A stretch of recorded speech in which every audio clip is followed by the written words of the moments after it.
We slapped this 27-inch QD-OLED onto an unconventional chassis, threw it in a Pelican case, and flew all the way to Texas and back for a weekend of non-stop gaming to find out if MSI's MPG 272 URX QD-OLED might be the right fit for you.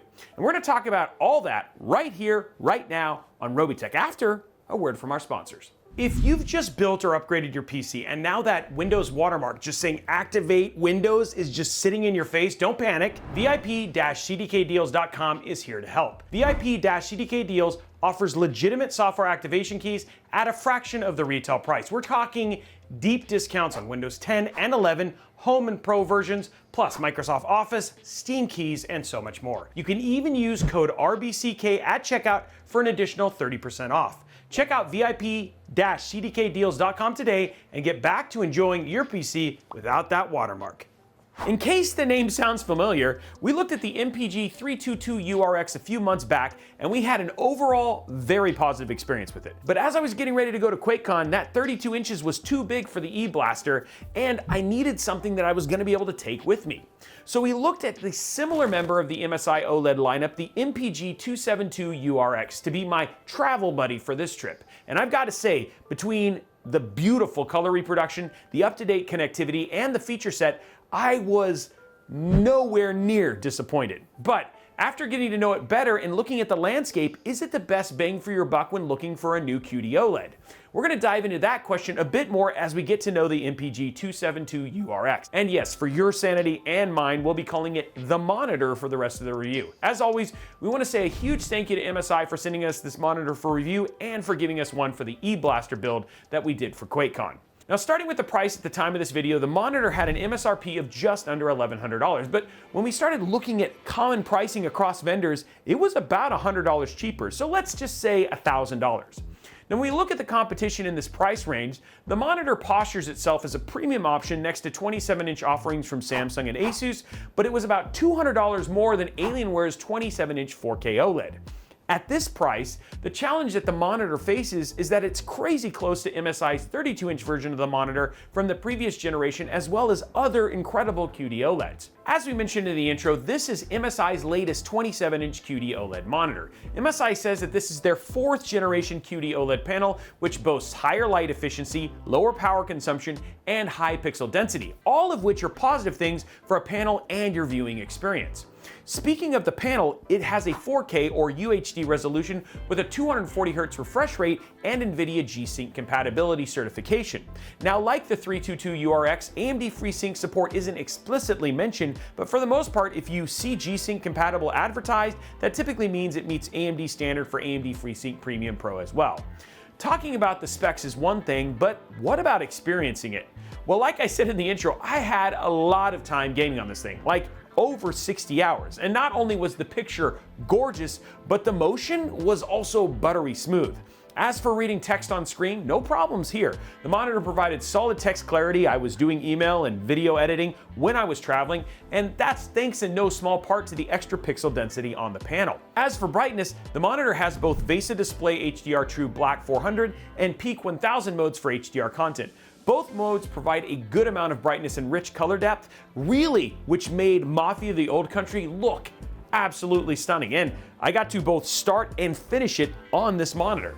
Now, the ISO monitor test reinforced this experience with color uniformity, text clarity, motion and gradients, all stellar, but not unexpected thanks to our experience with the 322 URX. Like its bigger brother, the monitor has Delta E less than 2 color accuracy and covers 99% of the DCI-P3 color gamut with a number of color presets, including that premium color mode we loved in the 32-inch model. One pro tip here that we shared in our other review: if you're using the monitor for work, we'd recommend avoiding the movie setting and sticking with the premium color profiles under game mode. Some of the picture modes add highlights around windows and text, which can make it much harder to read. And honestly, trust me, you don't want that. I mean, how else would you see those like and subscribe buttons at Robeytech and Robeytech Live? Back to the monitor. The connectivity it has is 2 HDMI 2.1 ports, 1 DisplayPort 2.1a port, 1 USB Type-C port with 98-watt power delivery and DisplayPort Alt, 2 5-gig USB Type-A ports, 1 upstream USB 3.2 Type-B port, and a headphone jack.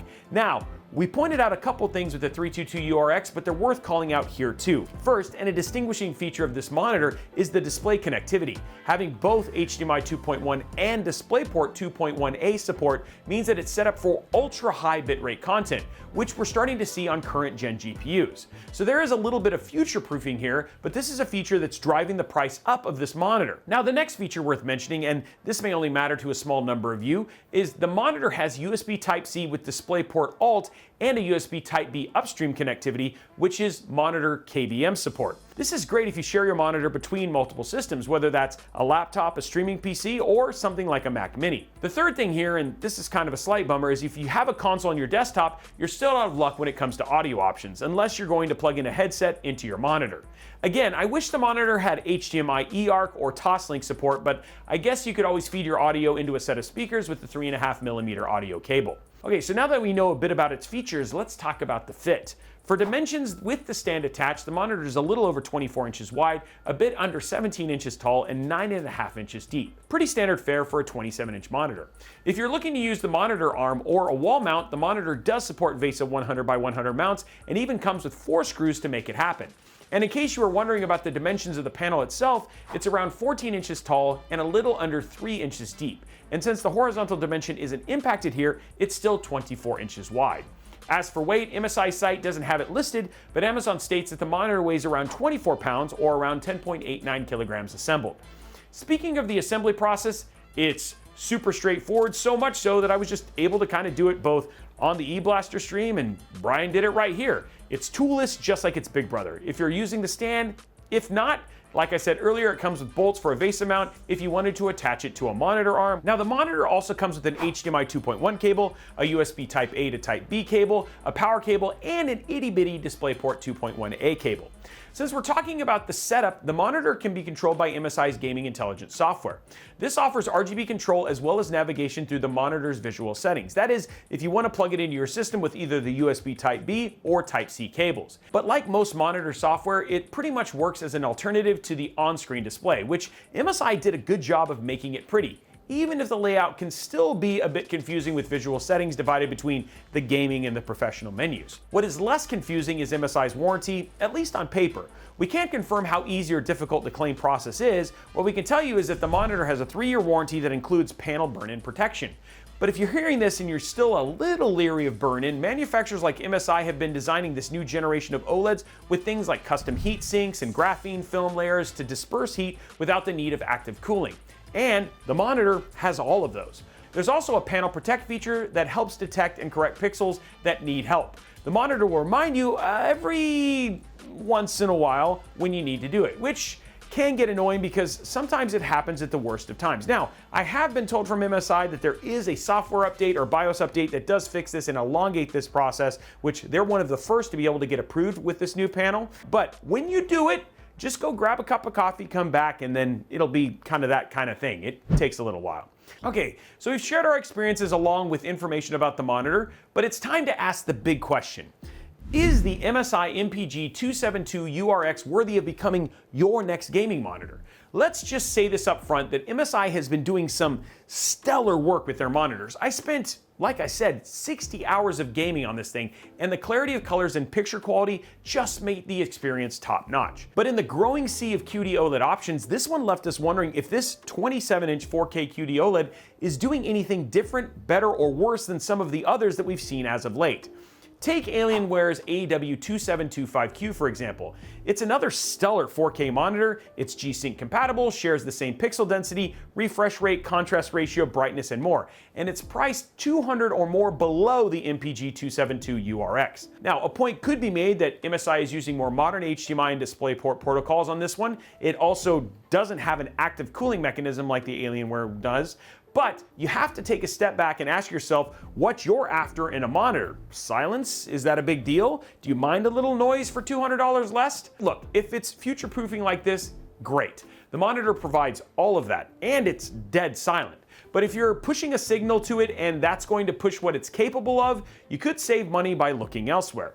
Then there's the matter of size. At that $1,000 mark, you can get MSI's 32-inch 321URX. Sure, again, it's a generation older, doesn't have the updated DisplayPort connection, but it has more screen real estate with similar enough features. Okay, we're getting away from the original question, is this worthy of becoming your next monitor? I think this is a great monitor. I love it on my eBlaster. It went with me to QuakeCon. It's going with me to PDX Land. It is my monitor of choice for my traveling PC.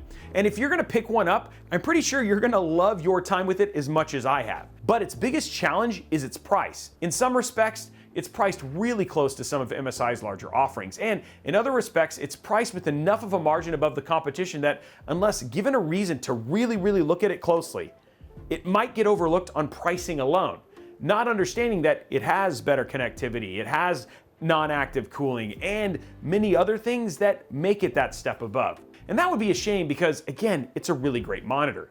So this all comes back to you, what you think about it, what you need, and what you value in a monitor. If you need something with vibrant colors, high refresh rates, high resolution, and modern connectivity, the MSI MPG 272 URX or its 32-inch big brother is a pretty stellar pick. But if you're not as concerned about having the most current HDMI and DisplayPort protocols, having a high efficiency panel, or the price is just too prohibitive, there are a number of options, including some of MSI's modern QD-OLEDs, that might fit your needs just a little bit better.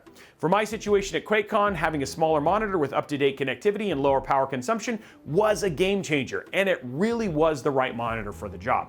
And with that, we're gonna wrap this one up. We wanna say thank you again to MSI for sending us what is essentially two MPG 272 URXs for the review and for use at QuakeCon, but we wanna know what you think. What do you think about the form factor of this QD-OLED? Is cutting-edge connectivity on a monitor a selling point for you? And when you're monitor shopping, what factors would compel you to spend more on a display? Let me know all that in the comments below. Now, while you're down there, why don't you go ahead and slap that subscribe button, whip that like button, and ring that notification bell so that you get a notification each and every time we post videos like this, either here on Robeytech or over at Robeytech Live. And if you want to continue the conversation, see if this might be the right monitor for you, head over to discord.gg/Robeytech. It's an amazing place to talk to other tech and PC enthusiasts about stuff just like this. And hey, you know what? You might just make a friend while you're there. Also, make sure you follow us at Robeytech on all your favorite social media platforms. And if you made it this far, I want to say a huge thank you for sticking with me throughout this video, and I look forward to seeing you on the next one.